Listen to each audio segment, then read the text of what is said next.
Assalamualaikum warahmatullahi wabarakatuh. Perkenalkan, kami dari kelompok 2 dengan anggota saya Muhammad Rizky Taufik Nur Hidayat dengan NIM 076 dan saya Yasir Masal dengan NIM 049. Dengan saya Andika Fajriansyah dengan NIM 025. Di sini kami akan menjelaskan kebutuhan fungsional dan non-fungsional pada software CorelDRAW. Di sini saya akan menjelaskan kebutuhan fungsional yang ada pada software CorelDRAW. Yang pertama adalah kita dapat membuat dokumen baru. Yang kedua, kita dapat membuka file dokumen yang telah kita buat pada CorelDRAW.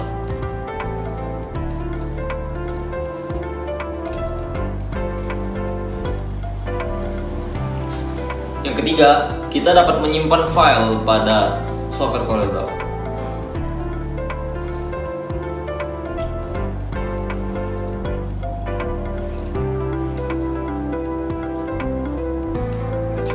Yang keempat, kita dapat mengunduh apa yang telah kita buat pada software CorelDRAW. Di sini contohnya kita akan membuat sebuah rectangle, lalu kita akan mengunduh. Nah, setelah itu kebutuhan yang fungsional yang kelima, kita dapat meredov elemen tersebut. Kebutuhan fungsional yang keenam, kita dapat memilih selection tools. Di sini kita dapat mengseleksi sebuah elemen. Kebutuhan fungsional yang ketujuh, kita dapat menambahkan teks pada software CorelDRAW. Kebutuhan fungsional yang ke-8 adalah pengaturan font. Kita dapat mengatur font seperti apa yang kita mau, seperti pada gambar ini. Nah, yang ke-9 yaitu adalah layers. Yang ke-10 adalah migrate object atau menggabungkan 2 atau 3 objek sekaligus. Yang ke-11 adalah efek transparansi.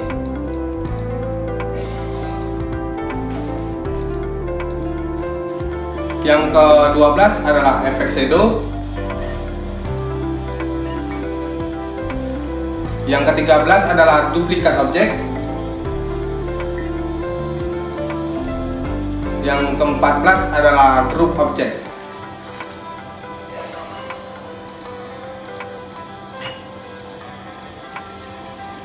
Baiklah, untuk fungsional selanjutnya itu yang ke-15 adalah ungroup object. Di sini kita bisa menguraikan grup yang telah dibuat tadi. Oke, fungsional yang ke-16 adalah rotasi objek. Fungsi ini adalah untuk merotasi objek yang sesuai dengan kita inginkan. Baiklah, fungsional yang ke-17 adalah zoom in, yaitu memperbesar gambar seperti yang bisa dilihat pada monitor. Baiklah, untuk fungsional yang ke-18 adalah zoom out. Itu fungsinya untuk memperkecil gambar. Fungsional ke-19 yaitu eraser tools, yaitu menghapus. Fungsi ini bisa menghapus objek yang kita inginkan. Untuk fungsional yang ke-20 adalah export file. Kita bisa mengekspor file dengan dokumen yang jenis lainnya seperti pada monitor. Kita bisa mengekspor pada PDF atau yang lainnya. Baik, untuk fungsional yang ke-21 yaitu kita bisa mengimport image. Fungsional ini kita bisa mengimport image dari file media kita kepada lembar kerja. Pada fungsional yang ke-22, kita dapat mengatur warna pada CorelDRAW. Di sini kita dapat melakukan pemilihan warna. Pada fungsional ke-23, kita dapat melakukan pewarnaan otomatis. Di sini ada tools untuk melakukan hal tersebut. Ketika kita mengklik, pewarnaan akan dilakukan secara otomatis.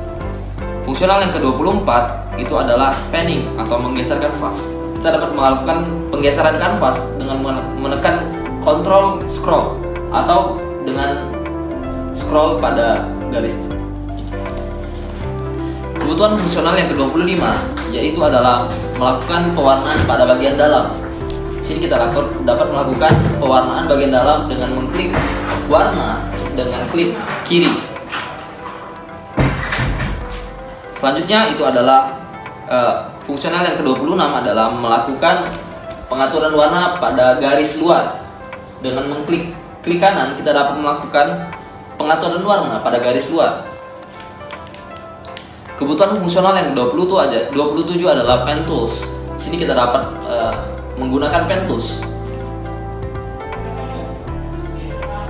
Kebutuhan fungsional yang ke-28 adalah rectangle tools. Kita dapat membuat sebuah persegi 4 atau persegi panjang dengan menggunakan rectangle tools.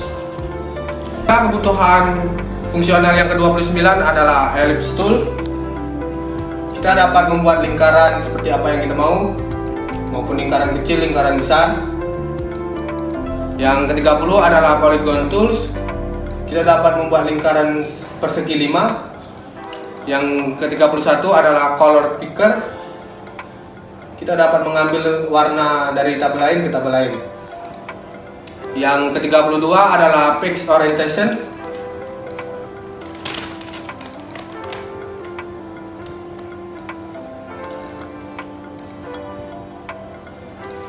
Yang ke-33 adalah full screen preview.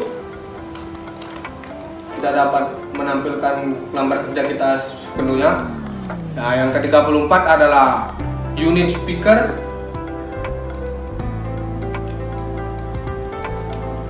Yang ke-35 adalah blur effect. Kita dapat mengblur objek yang kita mau.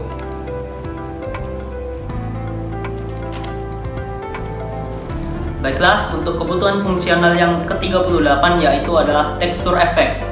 Di sini kita bisa memberikan efek tekstur pada objek yang kita inginkan. Seperti pada monitor bisa dilihat. Untuk kebutuhan fungsional yang ke-37 yaitu trim object. Tools ini kita bisa memotong objek yang menimpa objek yang lain. Jadi objek yang kedua ini bisa menyatu.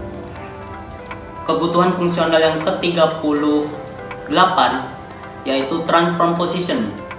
Tools ini kita bisa mengubah posisi dari objek yang kita inginkan. Kebutuhan fungsional yang ke-39 yaitu mirror object. Kita bisa memberikan efek mirror pada objek yang kita inginkan. Bisa dilihat seperti pada monitor. Kebutuhan fungsional yang ke-40 yaitu sizing object. Di sini kita bisa mengatur ukuran dari objek yang kita inginkan. Bisa diperbesar atau diperkecil. Baiklah, lanjut ke kebutuhan non-fungsional dari software editing CorelDRAW.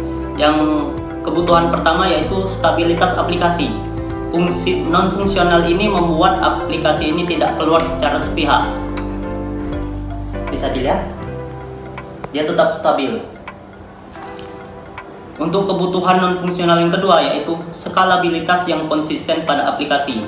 Kebutuhan ini membuat aplikasi ini tetap konsisten walaupun lembar kerja yang dibuat begitu banyak.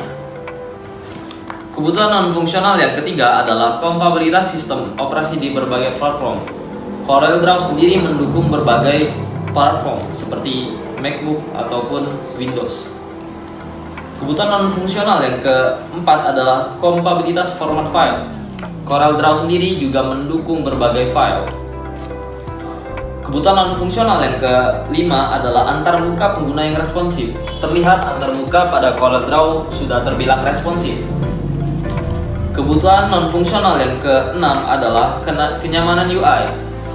User dapat melihat kenyamanan pada komponen-komponen yang disediakan oleh CorelDRAW. Kebutuhan non-fungsional yang ketujuh adalah portabilitas antar versi. Pada versi 1 dan versi lainnya itu memiliki portabilitas yang sangat baik. Kebutuhan non-fungsional yang ke-8 adalah dukungan multibahasa. Pada CorelDRAW sendiri sudah mendukung berbagai bahasa. Kebutuhan non-fungsional yang ke-9 adalah dukungan shortcut keyboard. Kita dapat membuka file dengan menekan tombol Ctrl O. Yang ke-10 adalah efficient rendering. Renderingnya lebih cepat. Yang ke-11 adalah kompatibilitas hardware, mendukung beberapa spesifikasi. Yang ke-12 dokumentasi yang komprehensif. Software ini mendukung dokumentasi yang lengkap. Yang ke-13 adalah response time kurang dari 1 detik saat memilih tools. Yang ke-14 adalah multi threading. Untuk proses beberapa tindakan, kita dapat memproses beberapa tindakan sekaligus. Baik, untuk kebutuhan non-fungsional yang ke-15 yaitu dukungan menangani file besar. Jadi pada CorelDRAW ini bisa menangani file hingga 500 MB. Yang ke-16 adalah layering.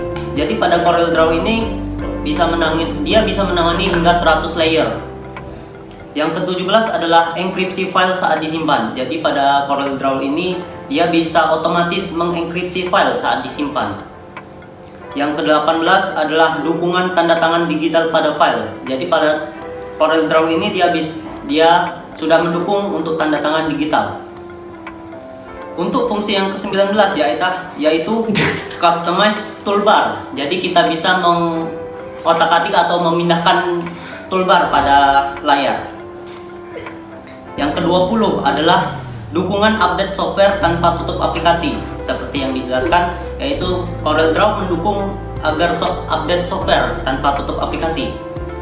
Yang ke-21 adalah mendukung modular. CorelDRAW menyediakan fitur yaitu mengimport modular pada pihak ketiga untuk fitur baru. Kebutuhan non-fungsional yang ke-22 adalah standar grafis warna LCC. CorelDRAW sendiri sudah mendukung standar LCC pada warna. Kebutuhan non-fungsional yang ke-23 adalah dukungan plugin pihak ketiga. CorelDRAW sendiri sudah mendukung plugin untuk pihak ketiga. Dukungan fungsional yang ke-24 adalah customize shortcut keyboard. Jadi kita sebagai user dapat melakukan customize shortcut keyboard. Kebutuhan non-fungsional yang ke-25 adalah dukungan teknis 24 jam per 7. Jadi maksudnya di sini kita dapat melakukan menghubungi pihak CorelDRAW itu selama 24 jam per 1 minggu. Kebutuhan fungsional yang ke-26 adalah laporan bug dan isu. Jadi apabila terdapat bug dan suatu problem pada CorelDRAW, kita dapat melakukan pelaporan ke pihak CorelDRAW. Dan yang terakhir, kebutuhan non-fungsional yang 27 adalah feedback pengguna. Pengguna sendiri dapat menerima feedback atas laporan yang sudah kita kirim. Sekian presentasi dari kelompok kami Tentang penjelasan kebutuhan fungsional dan non-fungsional pada software CorelDRAW. Apabila ada salah kata, kami mohon maaf. Sekian dari kami. Wassalamualaikum warahmatullahi wabarakatuh.